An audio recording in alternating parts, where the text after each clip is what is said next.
now listening to the greatest. Hey, you know JayRay got girls here going way, way, way, way, way, way.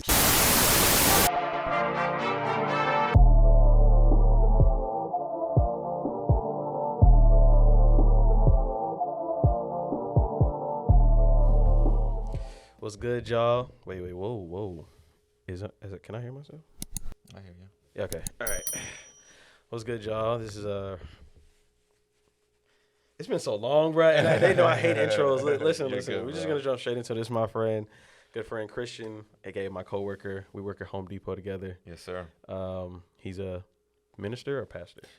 Pastor, but I do ministry, so pastors do ministry. I'll let you introduce yourself. Yeah. So no problem. Yeah, my name is Christian. I am from Toccoa, Georgia. I grew up and was raised there all my life. I went to Toccoa Falls College to become a pastor, and so I graduated last year in the summer of 2023, and I'm currently pastoring at a very small Latino church in Toccoa, and I was an interim pastor for a little bit at the American Baptist Church in Baldwin, and I'm actually going to finish up my time there. And I work with my man Jared at Home Depot. So yeah, and that's how we got here. So yeah, we always talking, and we be having some interesting conversations. Absolutely. I was like, Christian, why don't you just come on the podcast and we just have one of those conversations, share with the people. So that's what we're here today to talk about. Christian's got one of our topics, because y'all know I suck at getting topics ready for my guests. So Christian's got one topic, and we'll lean into the others as it goes. Absolutely. So last time we spoke, I love having conversations with people. I love having deep conversations that kind of lead into some real thinking and reflection. And one of those conversations that we had was about marriage. And I want to talk about that, and not just marriage in the way that we think about it today in our world, but from a biblical standpoint, what does God say about marriage? And so, and I want to give the audience just a heads up. No, I'm not a married man. I have never been married before. I desire to be married one day, so I don't have, per se, experience in marriage, but I do have knowledge of biblical knowledge, and I know some wisdom that I have heard from pastors, other ministers, and kind of just sharing about that, and then talking a little bit about also how the world sees marriage and how God sees marriage and what that's like. And so talking about that topic, I think me and you, when we were chatting about it last time, we were just talking about things such as like some people don't see marriage as seriously as it should be. Oh yeah, it's I kind of retract that statement a little bit, because it's I think it's a generational thing, man, because before our time, if you were to get divorced, it was seen as a failed. Yeah. It was I gotta find the words. I know what I'm trying to say. Yeah. It was almost it's almost like you failed in life. It was like one of those things you were looked down upon if you were divorced or separated. Yeah. If you had that on your relationship log or whatever. Yeah. Nowadays it's actually, oh my God, I hate when I get on camera, because that's when I can't spill my words. Yeah, you're good, brother. But it's actually it's a synonym for promoted. I can't think right now, but it's actually people want. Let me look. Okay. You good, brother? No, dude, take your time. Yeah. Okay, that's probably my problem. Okay, Yeah. It's actually. It's the opposite of frowned upon. The word will come to me later, but it's actually not frowned upon in today's where like people want you to get divorced if you're not happy. You know what I'm saying? Yeah. Like it's one of those. It's almost like with men's mental health now. Back then, it was frowned upon just for a man to cry. Yeah. So, but nowadays, people actually advocate for men to actually share their emotions. Focus on their mental health. Don't be scared to say what you need to say if you have something to say, or let stuff off your chest, whatever. But yeah. Absolutely. And it's funny that you bring that up. I think masculinity. Yeah. I'm not pronouncing that improperly. That, but you know what I'm saying. Yeah, masculinity. Yeah, is something that has come a long way. Where back in the day, I think men were not any man who showed emotion or some sort of weakness was considered, essentially a weak man. And that is good that our culture has accepted that a lot much better than before because now men can do that a bit more. I don't want to get too much into it, but like it is awesome that I've always said that I think any man who can show emotion, who can cry in front of others, and these things is more of a man than a man who can hide it, in my opinion. Because I think it does take a lot of self-respect, a lot of courage to just be able to let down your walls in front of people and say, hey, I'm okay with that, and it doesn't make me less of a person. It actually makes me more of a person to do something like that. As to back then, you would never show that stuff. You'd hide it under the rug, or you'd put up walls, and there's still people who do that today. Unfortunately, there's people who still think that today.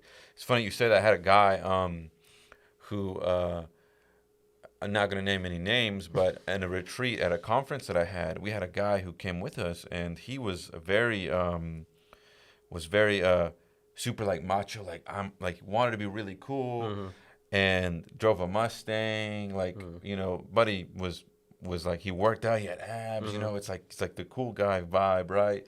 And I didn't take offense to him because he was a nice guy, and I think the reason he was doing that is because deep down inside he was trying to cover up a lot of insecurity. I could tell. And one time he started breaking down, crying in front of us in the dorms, and was apologizing for it. He was like, I'm sorry you guys have to see me like that. I'm sorry that you have to think or look at me, and he's, in his own words, I don't like using it very much, but he's like, you guys must think I'm a pussy or something. And I'm like, no, dude, like not at all, actually. Like, it's awesome that you're able to let down your walls. Like, don't ever think, like, I want to be like, don't ever think that just because you cry in front of other men like that you're less than anyone. Don't ever think such things like that. So I firsthand saw that still is, men still think that. It's very sad that men still think that, because it shouldn't have to be that way. I just saw a post on the Shade Room on Instagram the other day. K. Michelle, she's a female artist, I think in the R&B realm. And she had got on Instagram Live or TikTok or something. And she expressed that same thing, and it kind of goes back to, maybe like it would say the early 90s and way back before that.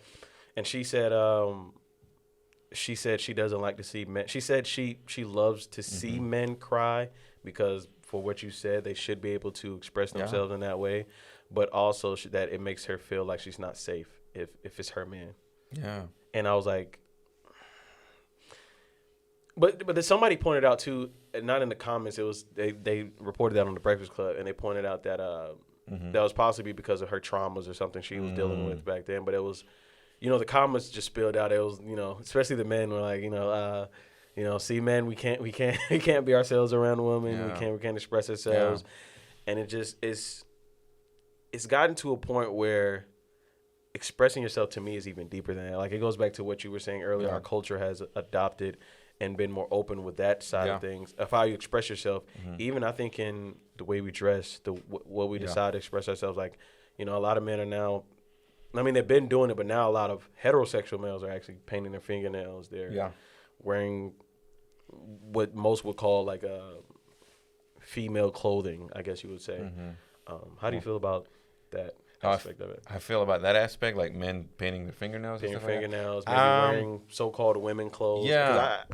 In my opinion, I have this talk with Kaden Nelms, who was on my previous podcast. I hate genderfied roles in anything, whether it's clothing, whether it's in relationships. I just hate it because it's almost like that double standard too, because women can wear men's clothes and not be judged as homosexual, but men can't wear quote unquote. And I don't know where it came, quote unquote, girls' clothes, boys' clothes, but because I just see it as clothes. I feel like clothing shouldn't be gendered. What's the word?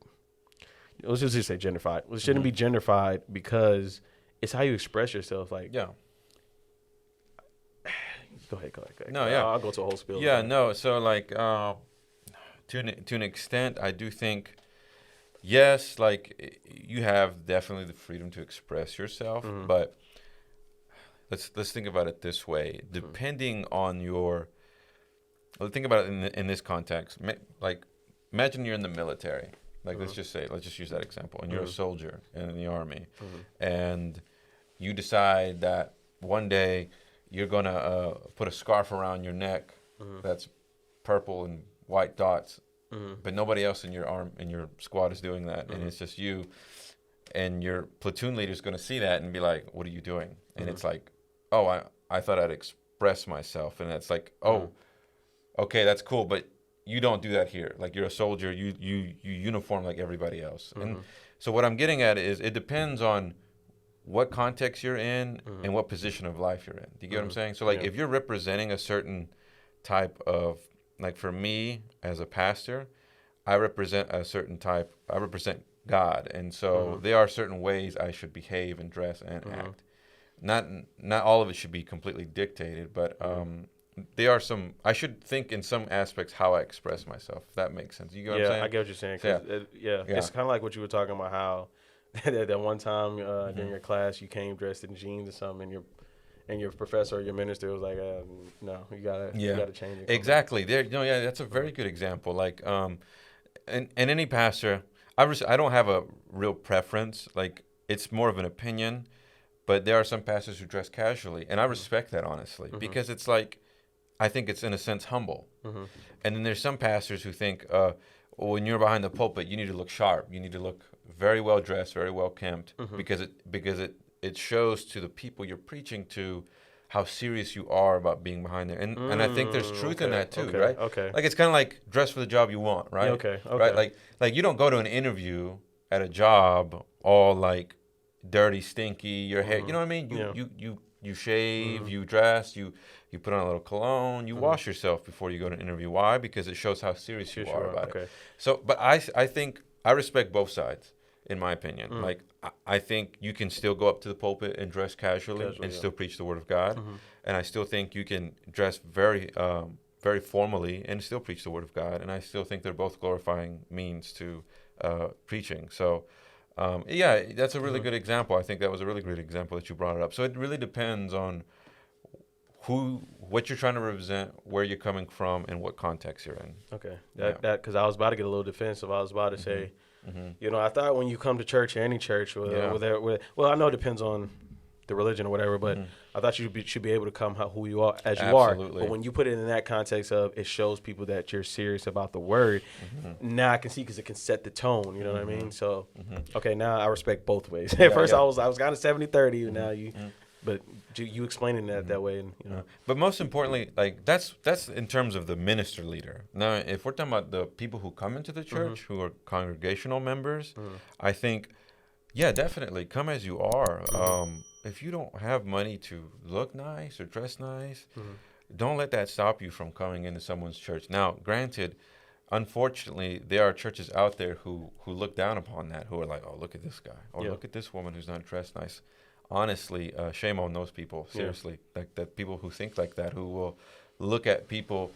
Because here's the thing: the funny thing is, I'm gonna do a little bit of preaching here, but the funny thing is, when we were saved from Christ, from our sins, when we accepted salvation from Him, Christ did not look at us when we were pretty. Christ looked at us when we were dirty and said, "I want you." Yeah. You get what I'm saying? So it's funny that minister leaders will look at other people and say, "How dare you come into the house of God not dressed formally?" And it's like, well, here's the thing: when you were saved, when Christ accepted you, you were sinful, you were dirty, you were disgusting. Yet Christ did not say, "Oh wait, how about you put on a tie? How about you put on a little sweet dress, and then you come talk to me?" No, He was like, "No, I accept you as you are because I love you as you are."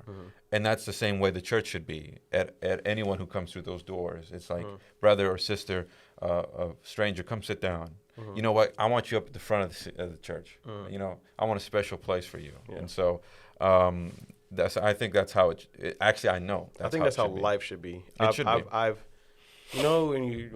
spend a lot of time by myself lately. I'm in my, some girls be like, I'm in my soft girl. I'm in my isolation period where I'm kind of like, I still hang with, friends and stuff like that, but I'm sitting to myself. I'm trying to find myself before I graduate and really into my stuff. So you can't really find yourself in 1 year. Like, it takes almost your whole lifespan. But anyway, and I think about this all the time because I always tell people I don't care what people think.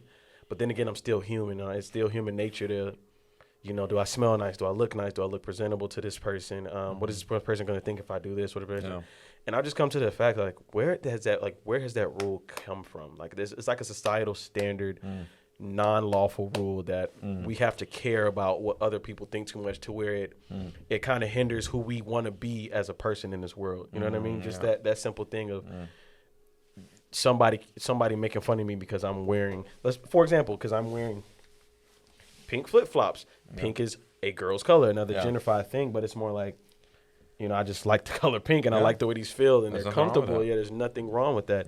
And I've come to the conclusion that, maybe I should stop really caring exactly, because when you do that too, you start learning that, when we were talking about with Brandon and how he traveled to.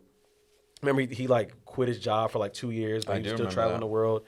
And it came to, and I know this is kind of a race and ethnicity thing, but it came down to minimalism. And when you stop caring so much about what people think, you realize how much money you save. You know what I'm saying? Like, because I'm not one of those people, like, I'm a hype beast. I left that in high school, but I'm still a person that likes nice things. But now I'm maturing to the age where I'm like, okay, do I need this nice thing? Or do I just want this nice thing? And can I live? Yeah, exactly. And can I live without it? You know what I mean? Absolutely. And it's cool if you want it, but save up for it and do it maturely and in a financial manner where you're not putting yourself in a bind. So I know I'm kind of going all the way around the hemisphere, but basically what I'm trying to say is, like, for everybody out there that you think too much about, because I used to be a victim of it. It used to be a time where I would literally. The way I would get dressed is based off of what I think people would say.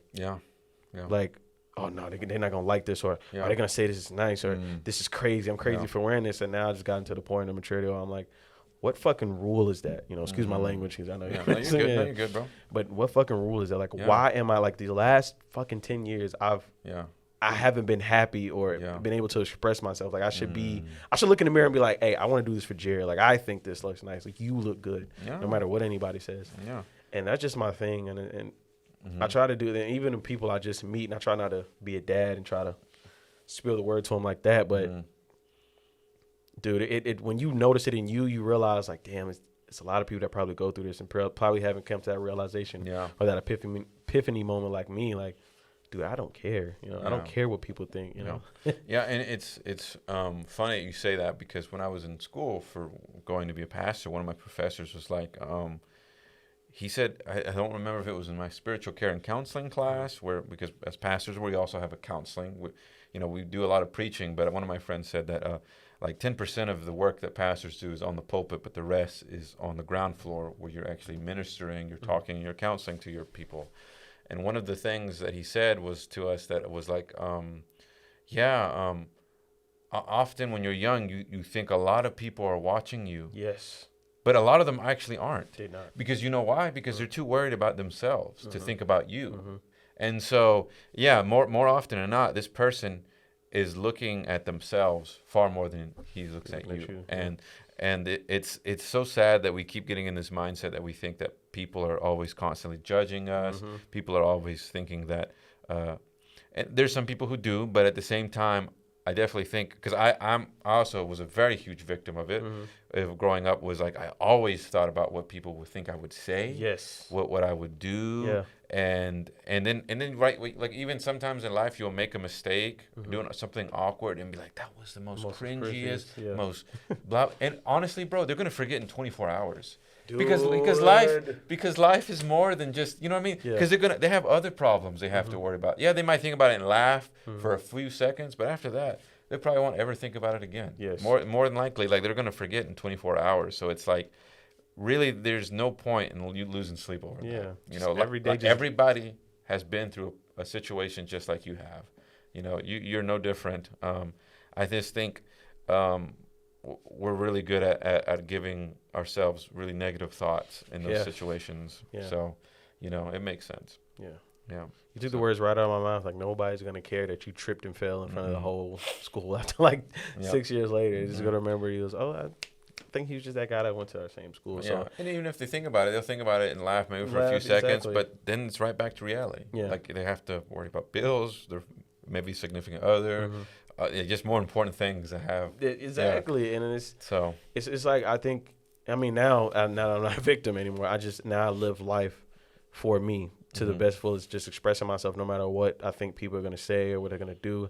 You know, I try to still keep my mouth censored in certain spaces, like you were saying, like in certain spaces still, but I still try to express myself and be me and who I am. You know, a lot of people hate on, you know, one of my on my vision board for 2023, I put Cardi. You know what Cardi B is, right? Yeah, like that artist, right? Yeah, I know Cardi B. And she was pretty much Cardi B. I like. Okay, let's do Sexy Red. You know what Sexy Red is? I don't know Sexy Red. Oh my gosh, I'm trying to think of somebody who's outlandish. Okay, let's go Kanye. Let's go Kanye, because you know some of the remarks he's made over the years and it's kind of put himself in a bind. But aside from the anti-Semitic and some stuff wasn't really crazy to me. You know what I'm saying? It was more like you know how the society wants you to see in the eyes of, oh, he's not supposed to say that type of stuff. He's crazy if he says that. But it's more like I saw it also. I saw both sides. I saw, you shouldn't say that if it could offend another. Is there a particular context or statement that he made that you're referring to? That it's a lot, but I know he made a lot of anti-Semitic comments. I forgot how they were because it was so far gone. But okay, no, you're good. But it's just like this platform. It's like I want it to be real. I want it to be authentic. So if you're just expressing yourself and it comes off like you offend somebody, but if it has no intent, like if the main intent is not to hurt someone, then I see it as expressing themselves. And that's how I saw when Kanye or Kyrie Irving, remember that debacle when he wouldn't take the vaccine and then he posted that the Real Hebrews movie or film. I don't think so. You don't see that? It's going to be hard for me to make these analogies. No, you're good. No, you're good, bro. But anyway, so Kanye made some anti-Semitic claims. Okay. You know, he made, I think when he ran for president in 2020 or 2019, he even said slavery was a choice. Things of that nature, things where our minds are already programmed because of what we learn in society standards to like look at that as that's crazy. Yeah. But at one hand point, when you start thinking for yourself and you stop thinking like everyone else or what you should think of, you say maybe he's just expressing himself. It's just like the believers versus the atheists. Like, who's to say who is right? I think everybody should have freedom of speech goes a long way. Sometimes some people take advantage of that. Yeah. You know, absolutely. But like I said, when it comes, I think it depends on the intent. The intent is what's the most, but I think when you have to step outside of that box, like outside of that societal box and like think for yourself, not think what somebody else would think or think what we're supposed to think. Yeah. You know what I mean? Yeah. You know, it's funny. The first time that I ever, I think, had the realization of questioning authority in life was when I was in college. In my first couple of years, it was he was a pastoral major just like me, and we were watching a Christian documentary. I don't remember what it was, and then afterwards we got into a small group and started discussing like, hey, what were these things? What did you find? And I'm someone, I used to be, I think, in a sense, very gullible, kind of still am, but and I used to like, when I saw something that looked face value good, I was like, in the documentary at face value is good. And I was like, that's good. That's awesome. I agree with that. And that's like, why would anybody question that, right? And we get into a small group and my friend was like, he questioned it. He pushed back a little bit and was like, yeah, I think it's great, but why did they mention that? And then it's like, and I was like, why would he question it? It was good. And he made a good point though. I don't remember what it was, but he brought up a good point. And I was like, that was the first realization for me that I was like, you should push back authority, like in sense of like, maybe not push back, but you should question. You should question. Yeah, like it's like don't just fall for things simply because you're told to do so. Like question things a little bit, okay? Because that's you should do that. You should be like, don't just fall for everything so immediately, but definitely give some pushback and question because, I mean, yeah, you should not live life blindly. Like you should not just, in that sense, I guess. Yeah. But now, if we're talking about the faith, that's completely different. So, like, because Christ calls us to walk by faith and not by sight. So you, in a sense, you walk blindly into faith. Now that's a completely different context. But in the terms of your everyday life, in terms of like decisions you make, the things that people tell you to do. It's okay to question. It's okay to push a little bit. I'm gonna be honest. I don't know how this is gonna riff raff. They already know. They've probably been wanting me to say this the whole podcast ever since you've said you was a minister. You gave out your biblical beliefs. I don't know if it's gonna ruin our relationship, but I will be honest with you right now. I don't even know if you saw that episode. I don't think I sent it to you. Yeah. But I don't know if you came across it. But I don't know. I'm somewhere between. I know I'm not atheist. Okay. I'm more agnostic. Agnostic. Because of what you said. This exact example. So as I grew up in the church. I think we were Baptist, something Baptist. Okay. And over time, as I started to isolate myself and question things and trying to kind of come from how I was, not how I was raised, but what I was taught and kind of like make sense of everything I was taught. Yeah. And I kind of question a lot of things pertaining to Christianity. Yeah. So I won't say I'm an atheist. I won't say like I don't believe. It's a lot of questions that have still not been answered. And then I also have to do my own research. Like I plan on buying a Bible over the summer and reading through it and then, highlighting. Yeah. And it's the perfect way I would say is when I ask these questions, it's either it turns into an argument, which I can send you that episode. You'll see a whole different side of me because I got frustrated. I got so frustrated because they were one of those people that, and you have more knowledge because you're a minister, like you studied, you went to school for this. These are people that are just believers, but it's almost like one of my favorite comedians, his name is Eric Spears. He does a podcast. Almost every episode. Eric Spears is hilarious. Listen to Spears and Steinberg podcast. Okay. I always promote them on this podcast. I get most of my ideas from. I'm not gonna lie, I get most of my ideas, but their platform is kind of something like this, open conversation. They talk about everything. Okay. But one thing he always says when he argues with believers and stuff like that is when you ask questions that break their reality and they're scared to question it themselves or think about it, they immediately react in defense. Yeah. And that's what I was dealing with on that one episode. And I realized I wasn't getting mad. I thought I was getting mad because I started yelling and I would get emotional. Raising your voice. Yeah. But I think I was just getting frustrated because, when you share your beliefs and why you think this is this, I was open to listening. Like one thing we talked about at always at Home Depot is being able to hear both sides out. And I'm always one of those people, like I would never push back. I will always be able to listen. And if it makes sense to me, then I go, yeah, you're right. Okay. You totally changed my perception of what it is. Now that I understand it, and now it's not just about believing. It got to make sense to me. That's why I want to say I'm an atheist or agnostic. I'm like somewhere in between. But if you can explain to me, it makes sense to me, or have some type of proof, then because you just I don't know. And then it's just our community is church and Christianity just. It's like this, man. It's like everything is a show. Yeah. You got pastors coming to the church with. Yeah. I don't know what. It's a famous pastor now. He got chains on. He's in New York. He drives an Escalade, and there's a lot of pastors like that. And it's all show. It's I don't know, man. It's that's one of the pushbacks. But the other pushback is I just have a lot of questions. So I just wanted to let you know that. That's completely fine. I think I take no disrespect. I take no offense. Honestly, brother, like as a Christian, you need to push back on your faith. You need to question your faith. You need to, because here's the thing. It's like testing body armor or testing like a bulletproof vest. If you don't shoot it a couple times, how are you going to know it's going to stop a bullet? You know what I mean? So it's like, so you test and you ask questions. You search in the Bible. You ask ministers and you give a little pushback. It's like, well, how come this has always been tradition? Why do we actually have to dress?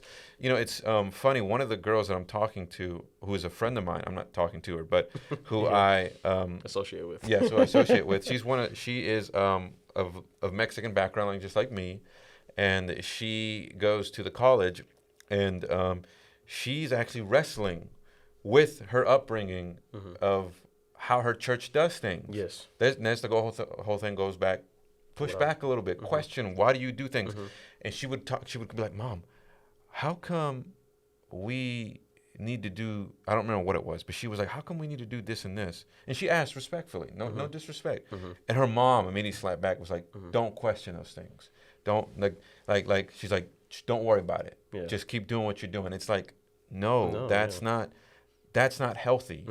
You know what I'm saying? It's like sometimes there are just no answers in life that we can't give. Okay, like as a Christian, there are some things God knows that we never will understand.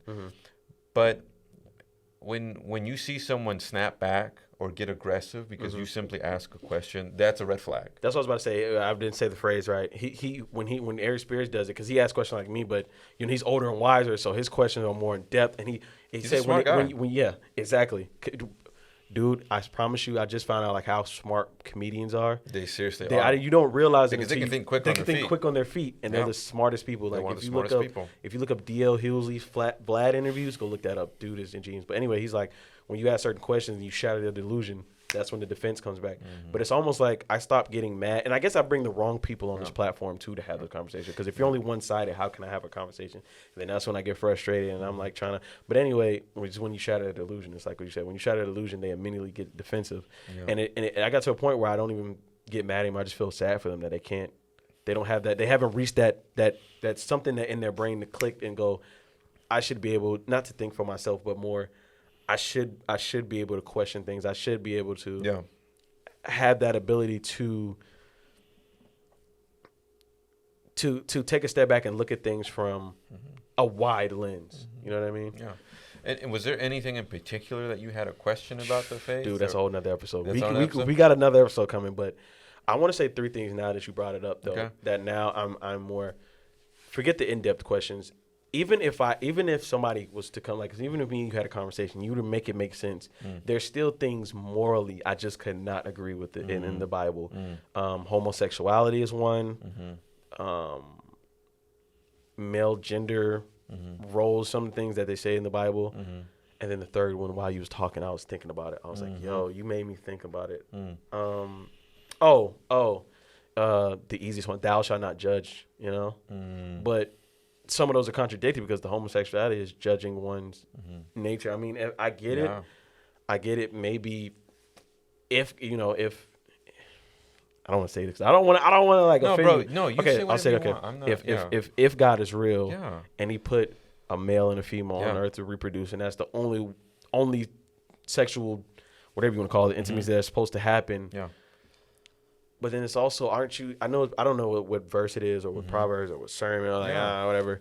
But I know somewhere in the Bible it tells you to be yourself somewhere. So it's a lot of to me it's a lot of contradiction. It was just not even just in the biblical form, just morally. As I take a step back and I mature every day, I'm like, why in society can we not express ourselves without it being sexually or gender why keep using identity? I need to find a synonym. No, but being sexually or in one of those boxes, sexually or gender. Why can't it just be it? Like, why can't blue and pink just be blue and pink? Why I got to be a boy color, but I got to be a girl color? Why does a guy have to wear a skirt and skirt is for women? Like, it doesn't make sense to me. And it's like to me it's like the. What you're saying, but it's the root of evil to me. But I think that's more of a mindset too. I think that's more of a mindset. Yeah, and so no disrespect. I think it's good that you ask questions like that, and people who can give you some good, proper information. And as Christians, in my opinion, we should welcome questions like this. We should have a space for people to be comfortable to ask these things. Yeah. And so I do want to answer your like the judging and then the homosexuality, right? So first I'll probably tackle the homosexuality just because we were going to talk about marriage. We went all the way over here, which is okay. I told you it was going to happen. Yeah, and I'm cool with that. So, but we're actually coming back to it. So because homosexuality and marriage actually do have a significant role. And so what I mean by that is that I'm as someone who's in the faith, Christ or God has ordained only man and woman to be together and to come together. You already set up the point. It's like, they're only a man and a woman can reproduce and make a baby, right? It's just God has ordained it that way. It has. I still strongly believe that. That's not to say that I mean, other than the fact that God has made it, marriage is a very strong covenant that was created from from the Bible that God had ordained himself to make. The reason as Christians we don't, here's the thing too, the church has been very unhealthy about how they've presented themselves, especially in America, how they have spoken to the gay community, the LGBTQ whatever. Like the church has done a lot of hurt to people, even back in the medieval ages, back where people couldn't read Latin or people couldn't read, and so they trusted a priest to read the Bible and trust that he was leading them as a good shepherd, and a lot of those people were taken advantage of.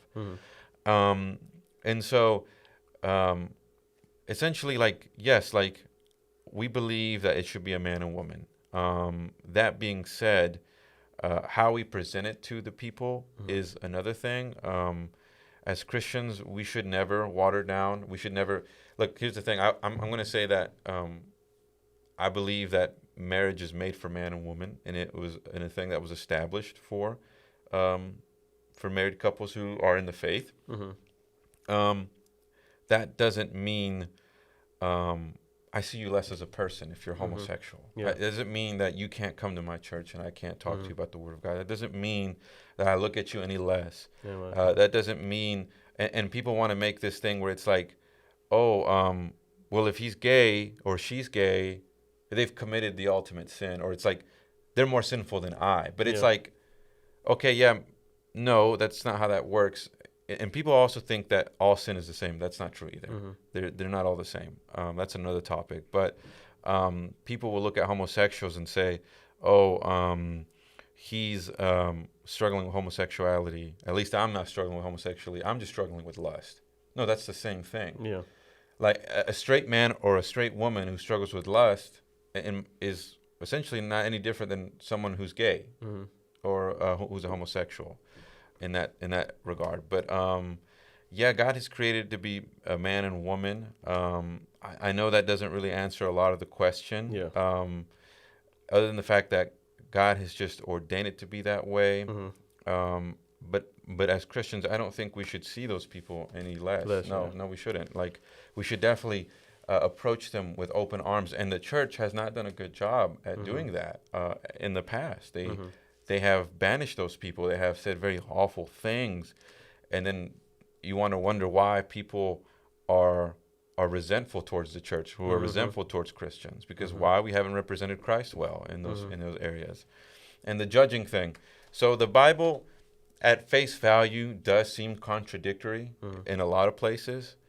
But something to remember is that the Bible, it depends on the book that you're reading in the context it's being spoken about.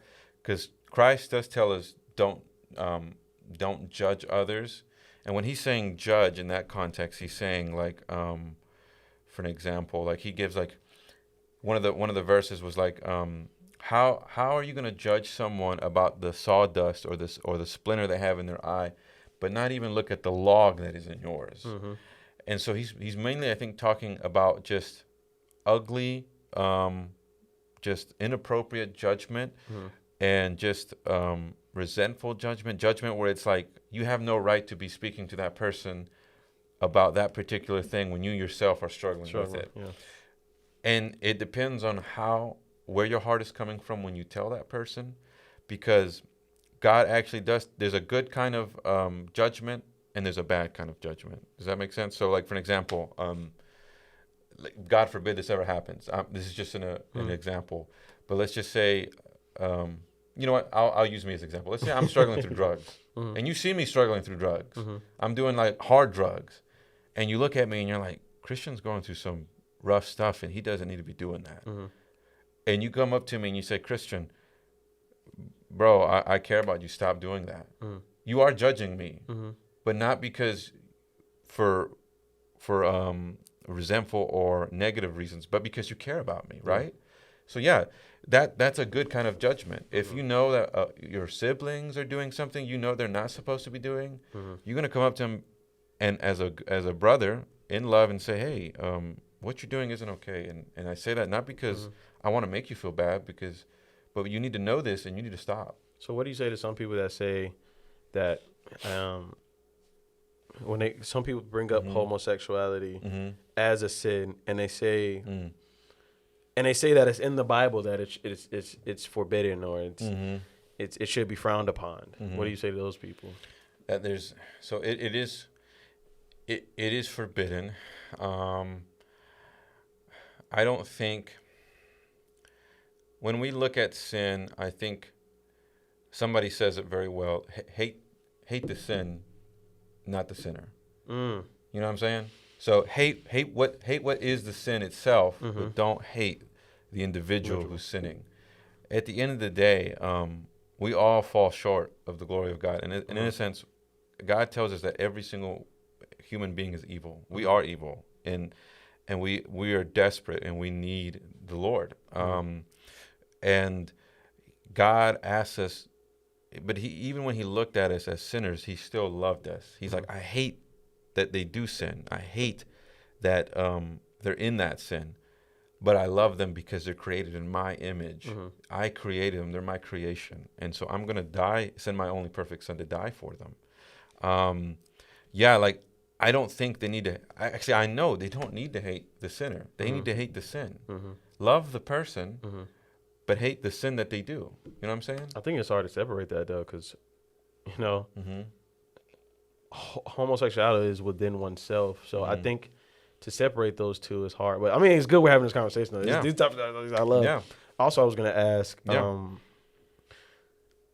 the way I think about it, and sometimes I have to step, but this is why right now I don't think a religion is good for me, because it's allowing me to also think for myself and take a step back and actually think kind of logically instead of following the word. Sometimes I think sometimes people, like, you're not one of those people. You can kind of do both. Some people can't separate themselves. It's like when we talking about when people just defend, don't question the word. Like, yeah, but you kind of do. Like, that's just a human instinct you should have to benefit yourself, to make sure you're going that direct direction in the world and make sure you're a good person. But anyway, the way I had to think about it was, and I'll use myself as an example. Let's say if I got married, I had a car, had a wife, had a dog, we had a baby. At age 7, I have a son. He turns out to be, he says he's gay. Yeah, homosexual. He's homosexual. Yeah. So, and if I'm a follower of Christ, and one night I'm like, this is not good. This is this is gonna maybe tear not our family, but like our values, and we're gonna have to do a lot of stuff. But then as a father, as a human being, I want that person to be who they truly are. So I'm not gonna combat. I'm gonna love him for who he is, and try to, what a lot of people degrade Dwayne Wade for and his daughter, is support my child. Whether that's, because again, it goes to toxic masculinity is when, fathers, some fathers, not a lot, some people let it slide because it's your daughter. If you paint your fingernails and play dolls and princess with them, especially if they're an only child, like sometimes some or they only have brothers and sisters, like brothers don't play with that, but when you're a dad and you have a homosexual son and you do those things just to make him feel like, some people don't realize when D Wade does it, I don't know, and he could be for some trauma, some sexual abuse when he was younger, it could be, but what I see as a father supporting and letting his son know, it's okay. This is, in my eyes, this is normal. You know what I mean? Okay. That you are normal. You are a part of the human race. Don't let anybody else tell you. So I'm going to paint my nail. I'm gonna dye my hair with you. I'm here with you, just to let you know, and just as an example to that, like, you're no different than anybody. You're no less or no more than anyone else. Yeah, I think that's, in some aspects, that's great. If it were me, and as a minister and a pastor, and it should be just as people who are Christians in general, and if I was to have a son who would become homosexual, I would agree in the aspect where you said you would love them. I would continue to love them. I would, in reality, I would be a bit disheartened at the fact that he has chosen to and I don't mean in a disrespect with this, I'm being honest, that if he was to be a homosexual, it would dishearten me, yes. Yeah. But that wouldn't stop him from being my son. That wouldn't stop him from being, from me loving on him. But at the same time, I will, there are some things in life that's going to happen where I'm going to have to draw the line. And one of those things would be, like, for an example, let's just say he continues even as he gets older, and he ends up getting married with someone. And then he invites me to the wedding. Oh Yeah, man, this is, Christian. I know. No. Yeah, I've heard so many stories like this too. And I know it sounds rough, but here's the thing: like, if I, as a Christian, say, "Hey, look, God forbids it, and I don't support it," then I go to this wedding. What am I saying? I support it. So I just said I'm being a hypocrite now, right? So I just said, "Hey, look, I believe it's wrong. It's not right, and I don't, I'm not. I don't want to. I'm not hating my son. I don't hate for what he's doing, but I don't like the sin that he's committing. And if I go to this wedding, then I am supporting him in that aspect. I'm supporting him being homosexual, but then again, that contradicts me who I am. You get what I'm saying? I was about to say, because you remember earlier you said you got to separate the sin and the sinner. But I was like, what if you go to that wedding, you're supporting the individual, not the sin. See an example. Let's put it in your role. Let's say you support it, right? You're like, son, I love you. You're the best. You're good, and I paint my fingernails just like you, and then blah blah blah, and then it's like, and then it comes to an example where it's like, you're like, oh wait, hold on, son. I don't know if I can do that, or maybe you get invited to a friend of yours invites you to a homosexual like negative rally where they hate gays, and you go. Yeah. Aren't you being a hypocrite? Yeah. You just contradicted everything you just said. Yeah. So it's like you don't want to be that, right? You still want to support your son, so you're not going to go to that rally. I mean, I know it's hard. It's not the same type of contrast, but you get what I'm telling you. It's like you don't want to lie to who you're saying you are in your actions, and so I wouldn't go to my son's gay wedding. But that doesn't mean he's not my son anymore. I still love him. I'm still going to be, and yes, it may hurt him, but I'm going to be like, son, I want you to know something. My door is always going to be open for you. And that's how God looks at it too. God's like, I'm always waiting on you with open arms. You just have to make the decision to come here. Because you know why? Because God doesn't force you to do anything you don't want to do. He gives you a choice. Is that free will? Yes, and it's like because here's the thing. If you force someone to do something, that's not love. You know what I'm saying? Like they have the decision to say, you know what? Okay, I'm gonna come. I'll come into your house. I'll come and see you. It's like, yeah, my door will always be open to my son, even if he is a homosexual. But there are some things where I have to draw the line, and that's life, though. It's a hard reality. But I have to stand my ground and say, hey, look, I don't support that respectfully. This is what God has called me to be, and I have to represent him well. So you can tell me if I'm wrong, because you still said you would love your son. Yeah. I think support goes a long way. I think those are one of the things, like, it's different if I'm not. Now, if you said like, let's say if he was going to a LGBTQT pride walk and you didn't want to go, I don't think, but a wedding, like, I wouldn't go to either one of them. Yeah, I can understand the walk. That's not, you don't have to, or you don't need to. There's no benefit to that. But a marriage is like, I want, that's the most important. Those are the two most important guests are your parents, the people that birth you, the blessing. It's almost like a blessing after the verbal blessing. You know what I mean? So, I mean, you can tell me if I'm wrong. Yeah. So you're putting the word, Christ, and basically the whole religion in one over your son. Absolutely. And the reason is because God actually calls us to do that. Because here's the thing. He goes, in the Bible, God says, if you deny me before man, when you come up, when you die and you're face to face with God, he says, I'm going to deny you before my son. Because you lived, because as Christians, here's the thing. We live in this earth for a very short moment, which is what the Bible says is a vapor. So like a smoke, right? For smoke, it's there for a second and then it's gone. We live here for only a temporary. Our hope and our eternity is in heaven with the Father, And so God asks us, he goes, yes, you need to put me, God literally says that, love me so much that it looks like as the people around you, you hate them. And he's not being serious, but what Jesus is trying to make a very bold statement. He's saying, live your life for me so much that it makes it seem as if to others that you hate your family. And I know it seems like it, but you don't. But you don't, because you love your children. Mm-hmm. God also asks us to serve our family, to be the head of the household, to serve our wives in a very sacrificial manner, because that's how Christ did for us. So, yes, because God says, I have to be your number one. And I know that sounds like a God is selfish, but here's the thing. God created everything. He created us. He literally runs everything. And I know that people don't like the idea that God is this person, but he's also very jealous for us. Because another thing is that God wants an actual relationship. And a lot of people look at God as this person who's just this huge machine who just judges and smacks his hammer and has no emotion and feeling. That's not who God is. God looks at you, Jared. He looks at anyone who's hearing this podcast right now and says, I love you and I want a relationship with you. Just kind of like you have a relationship with your parents and stuff, or you have a relationship with anyone, like a significant other. The Lord wants something like that with everyone. It's just having that decision to step forward and say that you want that.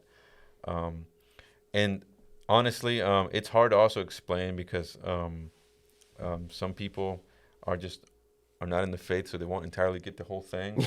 But you know, like I get what you're saying. Yeah, I'm able to express the best that I can, and I hope it makes some sense. No, you explained it perfect. I think I can tell you're a pretty good minister. You don't give yourself as much credit as you should. But and you know, I love when people should be able to ask questions like what you're asking, Jared. People should be able to push back Christianity a little bit, and people should, you know, one of my professors at the college who I look up to very deeply with, his name is Russell Heising. I don't know if you'll ever watch this, but he said one day he went up to a crowd of LGBTQ people. He went up there with humility, with humbleness, up on that stage and said, as the church, I just want to say I'm sorry. Yeah, I'm so sorry the way that we have treated you guys, the way that we have said these things. It wasn't right. And he that's all he said, and he got back down, and one of the members came up to him and said, you know, I don't really still accept Christianity. It doesn't change my view, but I really want to just say I do appreciate you saying that. Yeah. And as Christians, we have to be we have to own up where we've made those mistakes. God has called us to do those things. I think aside from Christianity, I think that's how human beings should be, period. Yeah. I think when you take a step back from the LGBTQ, oh my God, it's coming back to me. I just can't remember. I had a friend, Chloe, who is, I think she's a believer and she is homosexual, but I think one of the most beautiful things she said, I don't want to get it wrong, but it was somewhere along these lines. She was like, just paraphrasing. She was like, it was either black or gay. She was like, I am not. She was like, I'm not black or I'm not gay, and then she said something else. But she was basically saying like, don't identify me as an individual as gay. I am not gay. You know what I'm saying? Like, I'm not the symbol that some people like, because there are some homosexual people that will rise so much for homosexuality that they will put heterosexual in this trash can basket, looked down upon. Or it's almost like sometimes you have to, whatever community you're in, root for that community, be within that community, whether it's the Christ community, whether it's the LGBTQ community, whether it's I was gonna say KKK, but that was a bad joke. That was a bad joke. But whatever community you're in, whatever, you just always remember, like, you're a human first. Like, you're Jared before you're gay. I'm Jared before I'm black. I'm Jared before I'm this. Yeah, that's good, because a lot of people will take their gender or their sexual life and revolve it around them. That's what I was trying to. But that's like your life. Like, my life isn't all about being a straight male. Like, I'm a straight male, but that's not all your life should be revolving around, right? I'm Christian, and that has two contexts. It's like, my name is Christian, but I'm also a believer, right? And I am Christian. Yeah, and so, I think it's unhealthy, right? Like, it's like, and that's no disrespect to anyone out there who's struggling with doing that, and so it's because if you revolve your world around that, it's just. I don't know. It's just not healthy. It's not. Yeah, it's not gonna. It's not gonna turn out very well, unfortunately. So yeah. I wanna play this before because I think I've played it before. I played it on the To Believe or Not to Believe when I was having and I want to see. I just want to, and we'll end it on this because I know we'll be out here way over time. But I love it. I love it. Where is my favorites, dude? Okay, here we go. And this is something I played on. This is Air Spears, by the way. But this is something I played for them. Yeah. Which is one of my, some things I question. But like I said, Air goes so deep and so detailed because he's so wise and been there longer, like 50-something. So let me see if this is the one. Oh, shoot. Is this it? Oh, snap. Write in about being atheist. Okay, here we go. Yep. The first few episodes of the podcast, and I'm loving it. I'm a white Canadian guy in his 30s living in Vancouver, so clearly we could be brothers. We're so similar. I think you're one of the best stand-ups working, brilliant on Mad TV, and I even remember you from an episode of the Champs podcast. I know I'm late doing this, but you asked on a podcast for people to write in about being atheists. I'm not sure where you're at right now in being an atheist, but I wish you the best on this journey. I'm an atheist, and I have atheist friends. In my experience, it's a long, hard road to go down, my friend, and it takes years to get rid of the brainwashing that has been done. My mom was a Catholic nun, and my uncle is a priest, but I just don't have it in me to believe in fairy tales. You're asking the right questions, and you on stage doing anti-God jokes. God damn it, I want to hear that. If you want to hear extremely intelligent people talk on this, go to YouTube and listen to Sam Harris and Christopher Hitchens. Religion is terrible, and the white man used the Bible for hundreds of years to give your people false hope for getting out of slavery. It truly doesn't make sense to me why black persons would have any respect for it. I love debating religious people. They get so upset when you shatter their delusion. And to him, I wrote back, like, I just don't understand it, Nick. I'm going through a situation right now where I'm asking for God's help through prayer, and the idea that he would help me but couldn't help all the black slaves who prayed to him to deliver them from bondage, murder, rape, and torture is ridiculous. Black people have a saying, God may not come when you call, but he's always on time. So you mean to tell me from the time slavery started to 400 years later, that's being on time? Fuck out of here. That's late as a motherfucker. So apparently if God is real, God is a nigga. Black people's freedom from slavery was an eventuality. And that might be my first joke into trying to do this. Because I know with black people, even with white people, because with religion, you know what I mean? Yeah. It's a tough walk. But my point is just that. I think it's absurd to try to sell me on God is going to answer my prayer, but he doesn't answer the prayers of kids in hospitals with terminal illnesses.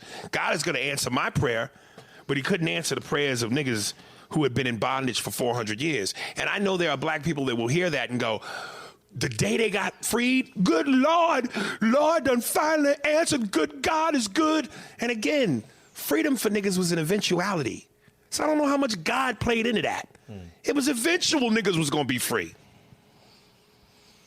I think that's it. I want to say for the record, though, from the beginning, because I forgot. I never forget. I don't think religion is a bad thing. That's the only part I agree on. I don't think it's a bad thing. I think it could be a benefit. If it's taught the right way, no matter what religion is, I think it's good for disciplinary and people that don't have maybe a certain guidance. I do think it's there, but yeah, I just want to hear your thoughts on that. Yeah, I think honestly, dude, oftentimes it was kind of hard to hear that, but at the same time, like, because I used to be agnostic, and I didn't come to the faith until I was 17, 18 years old. Okay, so I wasn't always a believer.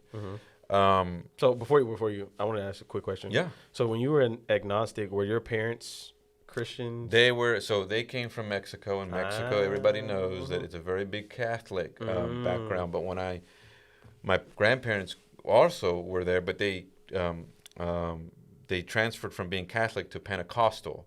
There's a lot of iffy things with the Catholicism. Like they believe in the Virgin Mary. We don't hold up the Virgin Mary very high because, like, the Bible never ever says anything about holding that person up. I mean, like, there's just no reason. It's like she was used to birth Jesus, but that doesn't. But the Catholics will like uphold her above Jesus, and it's like that's not how that works. Anyway, that's a whole completely different thing. Okay.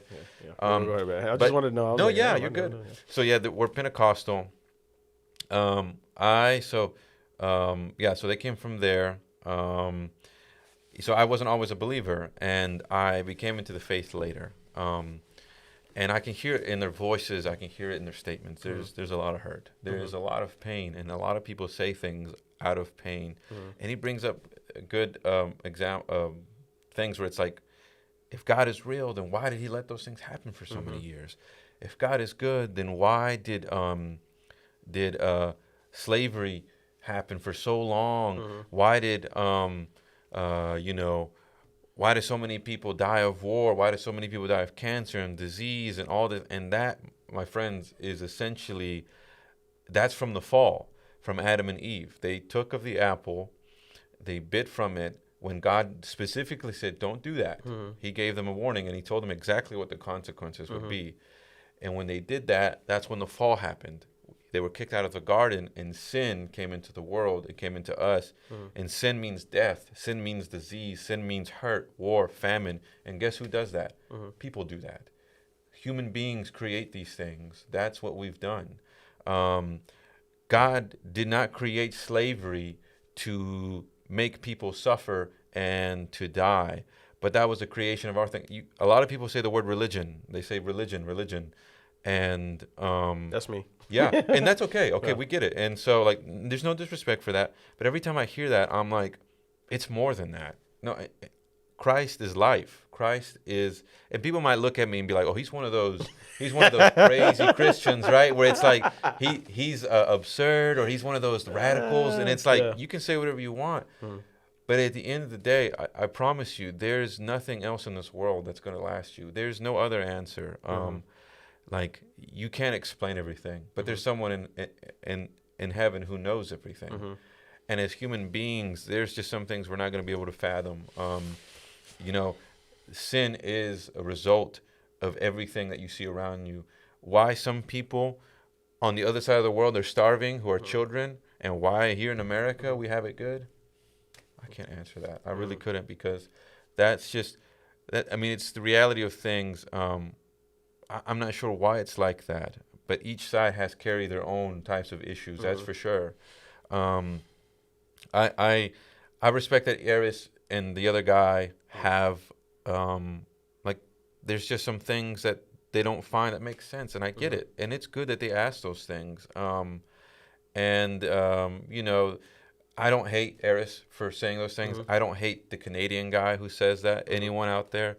What I do is I bless you in the Lord's name, and I hope that you can, and I pray that you can see that God has something far more for you. Because here's the thing, too. I've always noticed something else. And when you get to the lowest of your low, and I see it from every man and woman, when you're down on your knees. I think I know where you're going. Yeah, and you have nowhere else to go. Why is it that you think people look turn up? to God? Yeah, because deep down inside, there's something that because each one of us have been created by a creator. Deep down inside, you know it.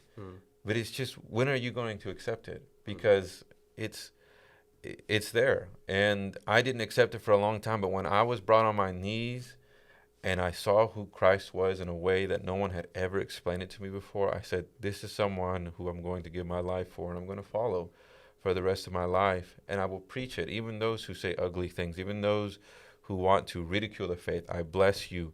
We continue to love on you, and we continue to want to serve you, because God also says, love your enemies, show respect to them, and in the hopes that when they see that love, that they're so baffled and they're so brought back that they're like, something's different about this person that is not normal.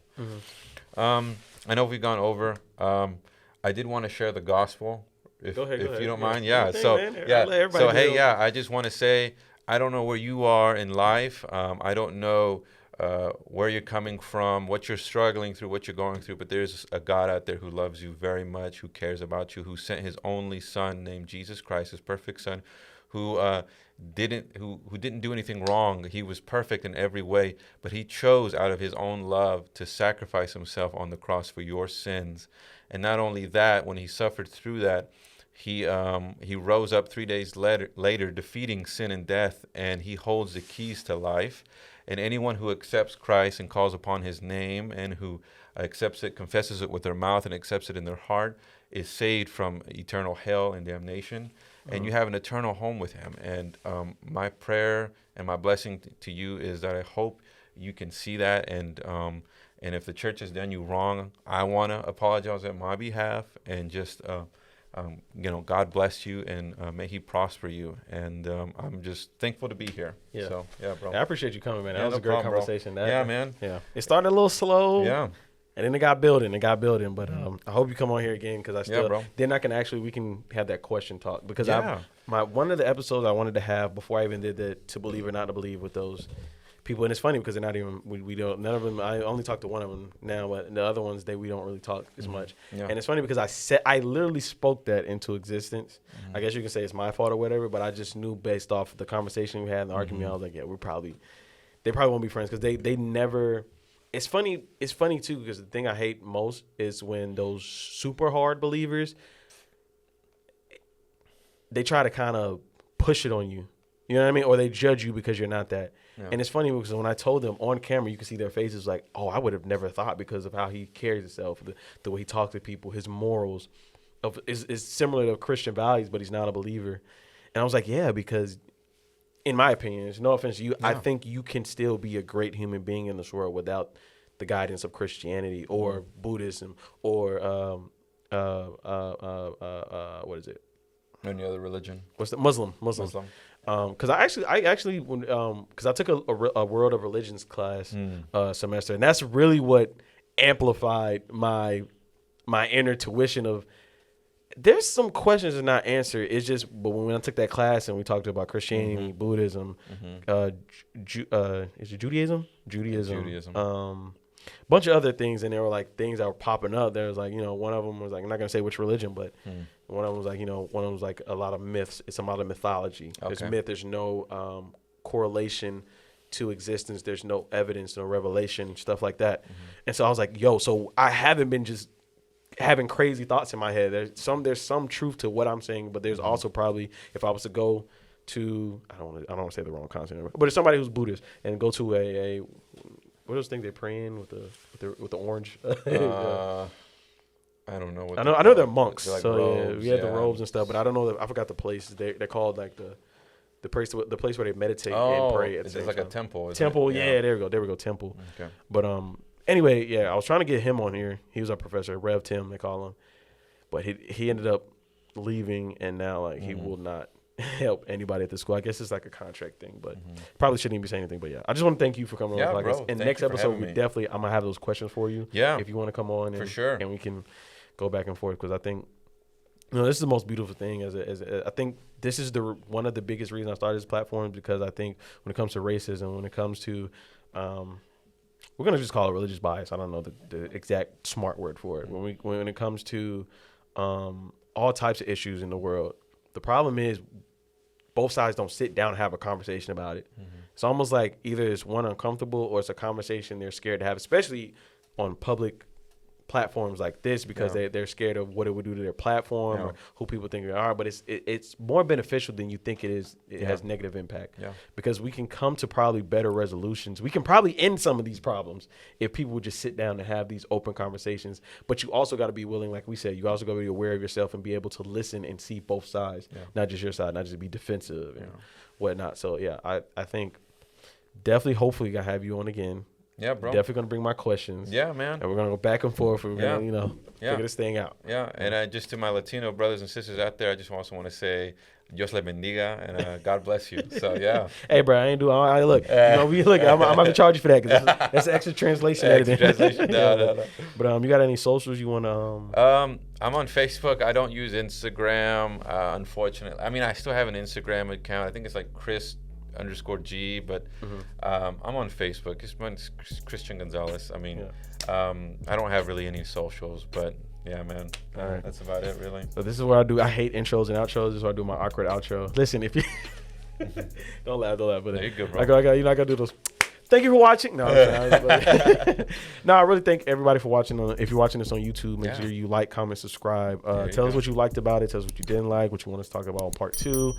Also, because I just added this, we also have an email, guys. I want to start doing email episodes, bro. So like the same thing with the comments, like let us know what you want. Let us know what you want to hear, stuff like that. Real Talk Radio. Okay, the email is realtalkradio626@gmail.com. So hit us up. You know, you got questions, tell us what you like, what you didn't like. All right, if you didn't watch this on YouTube, I want to thank you for listening on Apple Podcasts, Spotify, iHeartRadio, wherever you get your podcasts. Instagram. Jesus, this is so much, bro. This is why I hate outros. You got to remember so much. Okay. You're good, dude. Instagram, real.t.radio. TikTok, Real Talk Radio with 2 O's. Don't do Twitter or Facebook anymore because y'all want to mess with me on that. So until y'all start getting more, you know, in rhythm with both of those, I might just open those back up. But yeah. I usually end with a question of the day or a motivational quote, and I forgot to do that. Let me see if I got one in my phone real quick. I probably listed, you know, sometimes you put stuff in your notes when you have ideas and you know it's random. It might be kind of funny or it might be serious. Sometimes I don't know. Just depends. Yeah, it just depends. I think my last one was where do homeless people get markers from?